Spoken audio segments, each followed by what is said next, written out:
बिस्मिल्लाहिर्रहमानिर्रहीम। एक्सरसाइज 4.3 है। Question number 3। Bye means of slopes show that the following points lie on the same line. आपने prove करना है कि ये जो 3 पॉइंट दिए हैं ये सारे एक ही लाइन के ऊपर हैं, यानी हमने कोलिनियर प्रूव करना है। तो हम क्या करेंगे, हम फर्स्ट और सेकंड पॉइंट की स्लोप निकालेंगे, सेकंड और थर्ड की निकालेंगे, यानी कि कोई सी भी 2 स्लोप्स आपने निकाली है, फर्स्ट की सेकंड के साथ और फर्स्ट की थर्ड पॉइंट के साथ स्लोप निकाल लें। तब भी कोई से भी ये जो तीनों पॉइंट्स है इनकी दो दो की आपस में स्लोप निकालेंगे तो वो सेम ही आएगी। ठीक है, तो हम इनको ले लेते हैं, ये ए ले लेते हैं।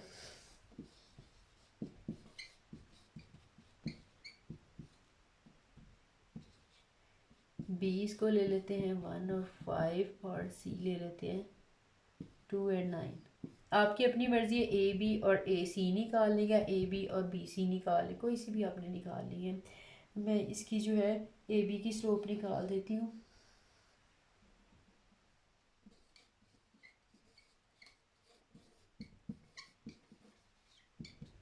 ए बी की स्लोप निकालेंगे, बी पॉइंट में से ए पॉइंट सब्ट्रैक्ट कर लें या ए में से बी की, आपकी अपनी मर्जी होती है। ये भी 5 लगा के हमने वाई पॉइंट में से वाई पॉइंट सब्ट्रैक्ट करना है, क्योंकि ये नेगेटिव है यहाँ पे इसलिए प्लस आ जाएगा, और ये 1 प्लस 1 आ जाएगा, तो ये आंसर हमारे पास आ जाएगा 8/2 दैट इज इक्वल्स टू 4। इसी तरह से हम स्लोप निकाल लेते हैं बी सी की।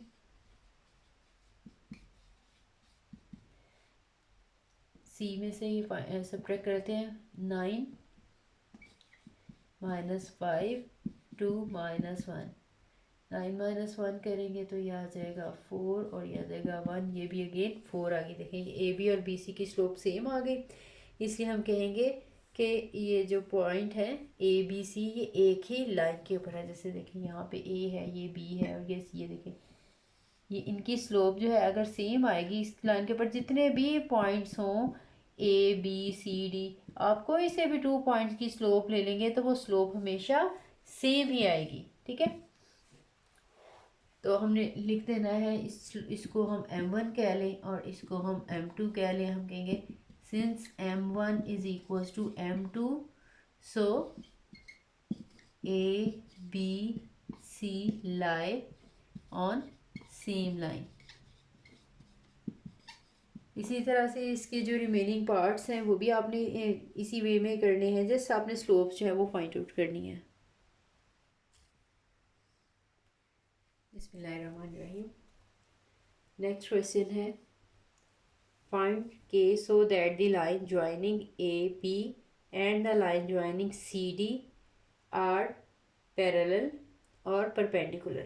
हमने K की वैल्यू फाइंड आउट करनी है। एक दफ़ा हमने निकाली है, अगर ये वाली A और B को ज्वाइन करने वाली लाइन और CD को ज्वाइन करने वाली लाइन ये दोनों पैरेलल हो तब ये K का आंसर क्या आएगा। और जो अपने सेकंड करनी है उसमें आपने इन दोनों की स्लोप को परपेंडिकुलर लेना है। तो सबसे पहले हमें स्लोप ज़ाहिर है फाइंड आउट करनी पड़ेगी, तो स्लोप निकालेंगे हम ए बी लाइन की।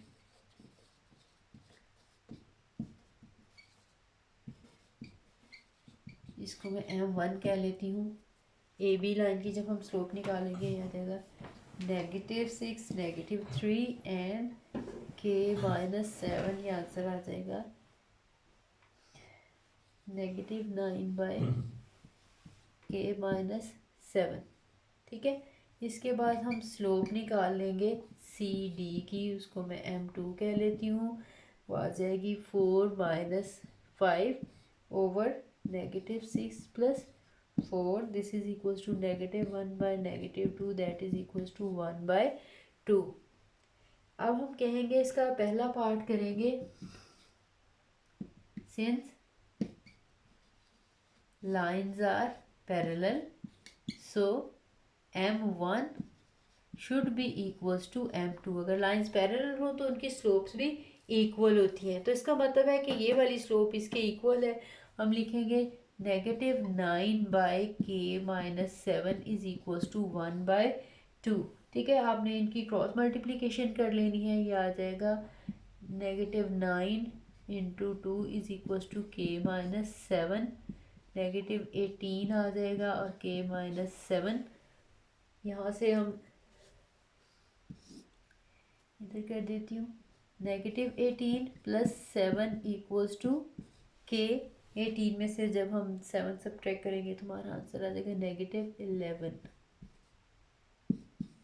ठीक है, ये हमारा इसका एक पार्ट कंप्लीट हो गया। जब ये जो लाइंस हैं ए बी वाली और सी बी वाली, ये जो है अगर पैरेलल हो, अब यही लाइंस अगर परपेंडिकुलर हो तो हम क्या करेंगे? ये पैरेलल की सिंबल है, अगर परपेंडिकुलर हो तो हम ये वाला सिंबल डालते हैं। ठीक है, अब परपेंडिकुलर है तो हमें पता है m1 और m2 की प्रोडक्ट का आंसर -1 होना चाहिए। तो हम यहीं से -9/k-1, दिस वन k-7 है और ये 1/2 है, दिस इज इक्वल टू -1। यहाँ से हम इसको सिंप्लीफाई करेंगे, ये आ जाएगा -9 और साथ में आ जाएगा 2k-14 equals to -1। Cross multiplication इनकी हम कर लेते हैं, ये आ जाएगा -9 इक्वल्स टू 2k-14। ये दोनों साइड पे नेगेटिव है तो इसको भी हम कैंसिल कर लेते हैं। 2k-14, यहाँ से ये 14 इस साइड पे आ जाएगा तो 2k का आंसर आ जाएगा 9 + 14।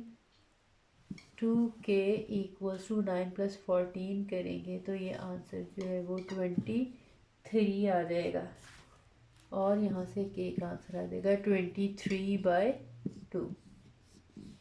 ठीक है, ये अगर हमारी लाइन परपेंडिकुलर होगी तो दोनों की प्रोडक्ट का आंसर हमने -1 के इक्वल कर देना है। इसको सिंप्लीफाई करेंगे तो यहाँ से k का आंसर आ जाएगा। और फर्स्ट पार्ट में हमने पैरेलल अगर लाइंस हो तब निकालनी थी, अगर पैरेलल है तो फिर आपने इनकी स्लोप्स को इक्वल रख के आंसर फाइंड आउट करना है।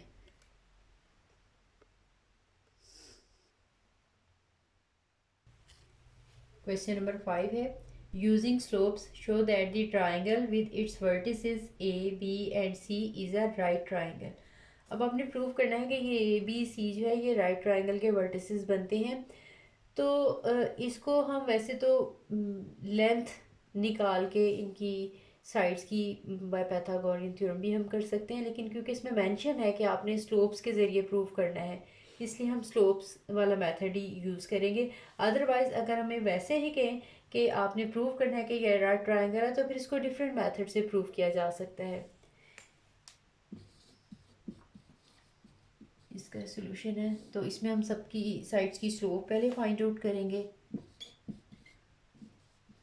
स्लोप ऑफ ए बी, इसको हम m1 कह लेते हैं, दिस इज इक्वल्स टू 7 - 1/2 - 6। हमने यहाँ इनके y कंपोनेंट्स का डिफरेंस लिया है और इनके जो है x कंपोनेंट का डिफरेंस लिया है। ठीक है, 7 - 1 and 2 - 6, that is equals to 6/-4 and this one is equals to -3/2 आ जाएगा। इसी तरह से स्लोप अब आपने ए बी की निकाली है, फिर बी सी की निकालेंगे, इसको हम m2 कह लेते हैं। यह देखिए -7 -7/-6 -2 -2 इज इक्वल्स टू -14/-8। तो ये आंसर आपके पास आ जाएगा 7/4। ठीक है, इसके बाद हम स्लोप निकालेंगे सी ए की। ठीक है, ये आपकी अपनी मर्जी होती है, आपने ए बी की स्लोप निकालनी है तो बी में से ए के पॉइंट सब्ट्रैक्ट करने हैं या ए में से बी के पॉइंट सब्ट्रैक्ट करने हैं। कोई से भी हम पॉइंट पहले लिख लेंगे तो आंसर सेम ही रहेगा। बस आपने ये ख्याल रखना है कि जिस पॉइंट का हमने वाई एक कोऑर्डिनेट हमने पहले लिखा है उसी का हमने एक्स कोऑर्डिनेट पहले लिखना है। सी ए की स्लोप निकालेंगे -7 -1/-6 -6, ये आंसर आ जाएगा -8/-12, दैट इज इक्वल्स टू 2/3। ठीक है, अब देखिए हमने ये स्लोप्स निकालनी है सारी साइड्स की। तो अब हम चेक करेंगे कि अगर राइट ट्राइंगल बन रही है तो कोई से भी दो स्लोप्स की प्रोडक्ट का आंसर जो है वो -1 आना चाहिए। आप देखिए क्लियर यहाँ से नज़र आ रहा है -3/2 है और इसकी स्लोप जो है वो 2/3 है। अगर इन दोनों की प्रोडक्ट लूँगी तो आंसर -1 आ जाएगा। इसका मतलब है कि इन दोनों के बिटवीन ए बी और सी ए के बिटवीन जो है एंगल 90 का बन रहा है। इसका मतलब एंगल ए जो है वो 90 का होगा। हम लिखेंगे since M1 equal M1 into M3 is equals to -3/2 into 2/3 that is equals to -1।